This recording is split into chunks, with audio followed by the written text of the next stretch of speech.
Assalamualaikum warahmatullahi wabarakatuh.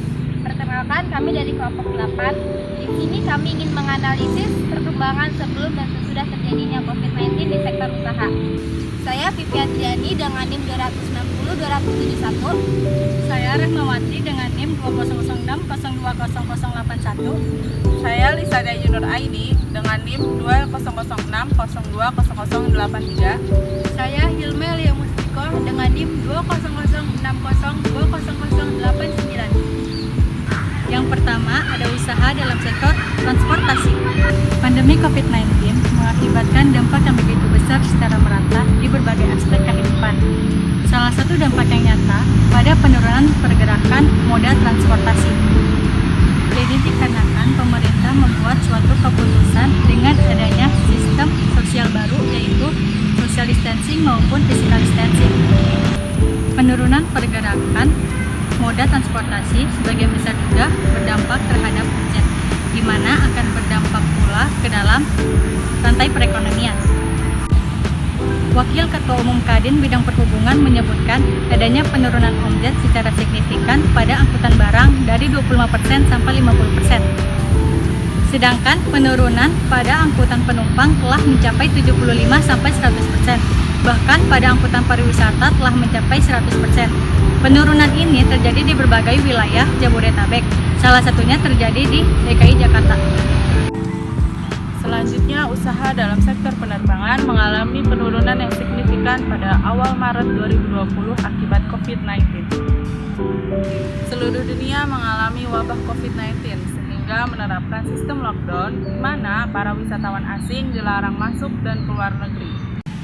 Hal tersebut berdampak kepada pendapatan maskapai penerbangan yang mengalami penurunan yang sangat signifikan. Berikut datanya.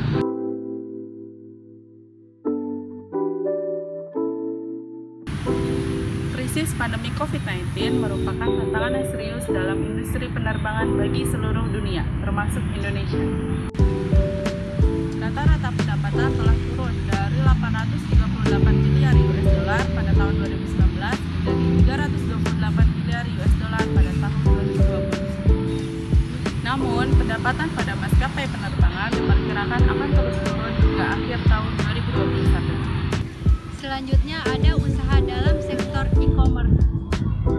E-commerce sebenarnya sudah mampu banyak menarik perhatian warga negara di Indonesia, bahkan sebelum adanya wabah COVID-19.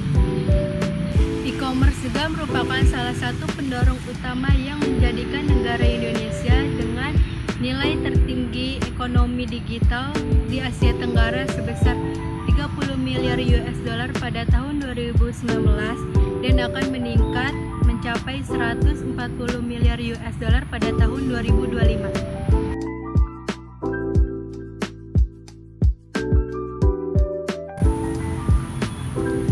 Sebelum COVID-19, e-commerce merupakan hanya sebuah pilihan saja. Namun, pada saat sekarang ini, e-commerce merupakan sangat penting untuk bagi para toko retail dan produsen untuk menjual produk mereka melalui platform e-commerce untuk mempertahankan bisnis mereka.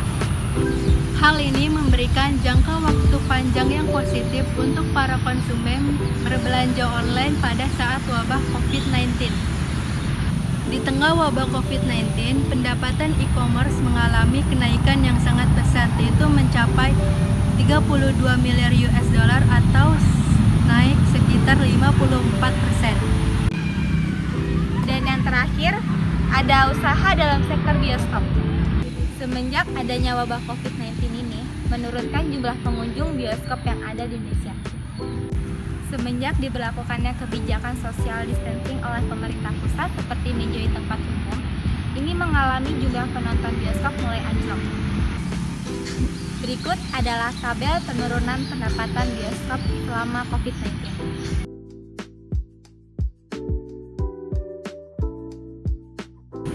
PwC memperkirakan industri ini turun 5,6% atau kisaran 120 miliar US dollar.